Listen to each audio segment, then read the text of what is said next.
बोलो क्या पढ़ाया था कल? अस्तन ना। पहले था मादा जनन तंत्र का 3 भाग, कितना भाग? पहला था प्राथमिक क्या?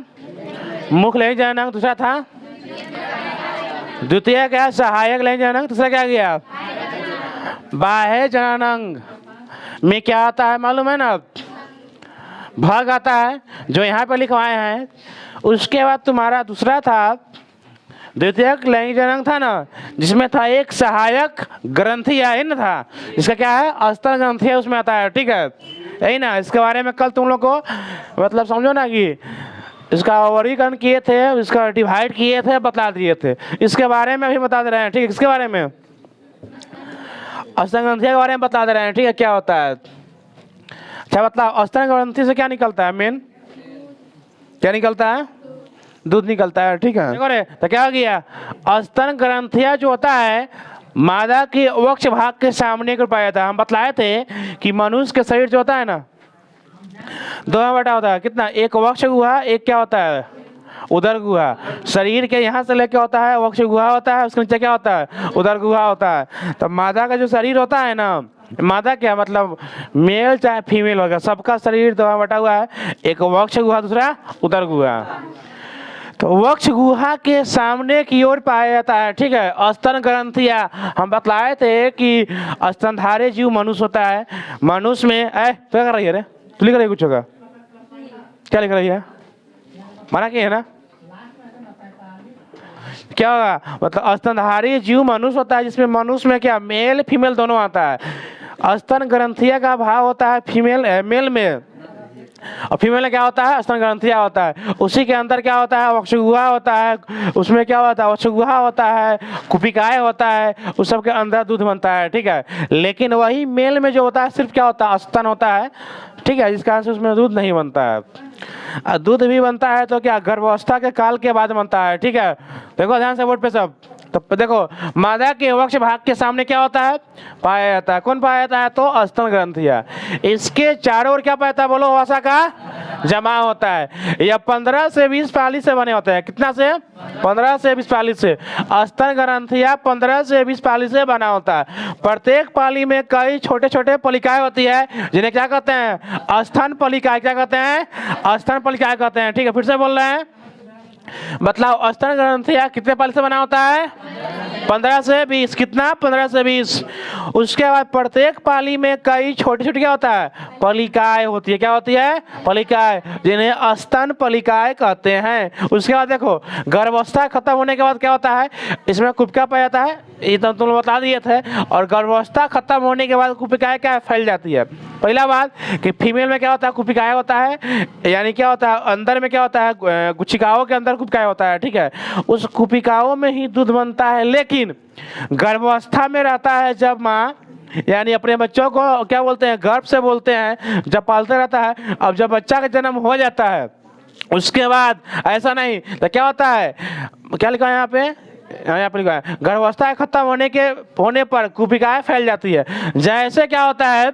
गर्भावस्था खत्म हो जाता है तो कुपिकाएं फैल जाती है, क्योंकि उसमें दूध भरने लगता है। दूध क्या होता है? भरने लगता है। उसके बाद क्या होता है कि कुपिकाएं से दुग्ध का स्राव होने लगता है। उसी कुपिकाएं से क्या होता है? कुप्पी, जानता है कुप्पी बोलते हैं ना, उसी प्रकार होता है उसका रचना। क्या होता है? उससे दूध निकलने लगता है। ठीक है, तो वही बोलते हैं कि क्या गर्भवती महिला मतलब बच्चा को जन्म दे दिया तो गर्भावस्था खत्म हो गया उसका। उसके बाद क्या होता है कि वो बच्चा को दूध पिलाने के लिए क्या होता है कि कुपिकाओं से वो अपना दूध पिलाती है। ठीक है, ये सब फीमेल के बारे में है। ठीक है, किसी को दिक्कत? बोलो, फिर से एक बार देख लो। बताओ कितना पालिया से बनती है स्तन ग्रंथिया? 15 से 20। प्रत्येक पाली किससे बना होता है? पलिकाओं से। मतलब गर्भावस्था खत्म होने के बाद कुपिकाएं क्या होता है? फैल जाती है। माँ का जो स्थान होता है क्या होता है? जब बच्चा जन्म लेता है तो क्या होता है? बड़ा हो जाता है, क्योंकि उसमें क्या होता है? दूध भरने लगता है। ठीक है, तो वही कुपिकाओं के माध्यम से दूध क्या हो गया? बाहर निकलने लगता है, स्राव होने लगता है, जो बच्चा दूध पीता है। ठीक है, हर एक मतलब क्या बोलते हैं? माँ के दूध में, समझो ना कि माँ का जो पूरा शक्ति है दूध में ही होता है। ठीक है, इसलिए मतलब क्या बोलते हैं? जन्म के समय बच्चा को जो होता है ना, आदमी का जो भी गाढ़ा पीला दूध है पिलाना चाहिए, क्योंकि उस दूध में क्या होता है, बहुत शक्ति होता है जो उस बच्चा को लड़ने के लिए शक्ति प्रदान करता है। ठीक है, आगे देखते हैं। बतलाए थे कि मादा जनन तंत्र के कितना भाग, 3। कितना भाग? पहला बोलो, बोलो पहला, दूसरा बोलो, तीसरा बोलो। पहला था प्राथमिक क्या बोलते हैं, प्राथमिक लैंगिक जननांग, दूसरा था द्वितीयक लैंगिक जननांग, तीसरा था बाह्य जननांग, इसमें क्या आता है, भग। क्या आता है, भग। अब देखो इसके निम्नलिखित अंग होते हैं, पहला के लिखवा दिए, जघन उत्थान, दीर्घोष्ठ, लघुओष्ठ, परकोष्ठ, क्या है, भग शिशन। फिर से देखो, बाह्य जननांग यानी भग, भग में लगभग कुछ अंग होते हैं। पहला हो गया जघन उत्थान, दीर्घोष्ठ, लघुओष्ठ, परकोष्ठ और क्या है, भग शिशन। पहला आता है जघन उत्थान, यह सबसे ऊपरी भाग होता है। सुनो ध्यान से, बाह्य जननांग यानी क्या है, बाहरी भाग। भग क्या होता है, बाहरी भाग होता है। फीमेल का जो जननांग होता है ना, फीमेल का जो जननांग होता है, वहां पे जो रास्ता होता है, पेशाब का रास्ता, उसके बारे में पढ़ रहे हैं। ठीक है, सब समझना ध्यान से। ठीक है, यह सबसे ऊपरी भाग होता है जो कोमल एवं गद्दी के समान फूला होता है। ठीक है, जघन उत्थान जो होता है स्त्रियों में, यह सबसे क्या है, उसका जननांग का ऊपरी भाग है।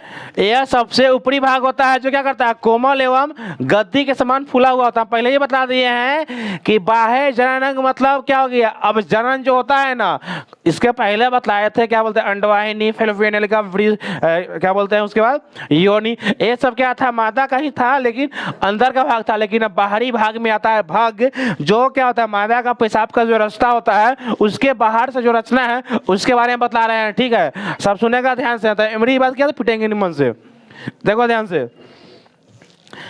यह सबसे ऊपरी भाग होता है जो कोमल एवं गद्दी के समान फुला होता है। यह हो गया आगे वाला, ऊपरी हो गया। उसके बाद यौना आरंभ में इसकी त्वचा के ऊपर रोम आ जाते हैं, मतलब रोम मतलब क्या, बाल आ जाता है। ठीक है, यौना आरंभ मतलब क्या होता है, जब उसका उम्र 12 से लेके 15 वर्ष के बाद जब चालू हो जाता है तो क्या हो जाता है कि उसके जो बाहरी भाग होता है उसमें रोम यानी क्या बोलते हैं, बाल आ जाता है। ठीक है, वही बतला रहा है। उसके बाद क्या गया, दीर्घोष्ठ आ गया। तो एक त्वचा की 2 मोटी एवं खड़ी परतें होते हैं। ठीक है, और जो बीच वाला ऐसे ऐसे जो रचना होता है उसका बता रहा है। ठीक है, त्वचा के 2 मोटी एवं खड़ी परतें होती है जो जघन उत्थान के भाग के निचले सिरे तक, एक मिनट, भाग हो गया यहाँ पे,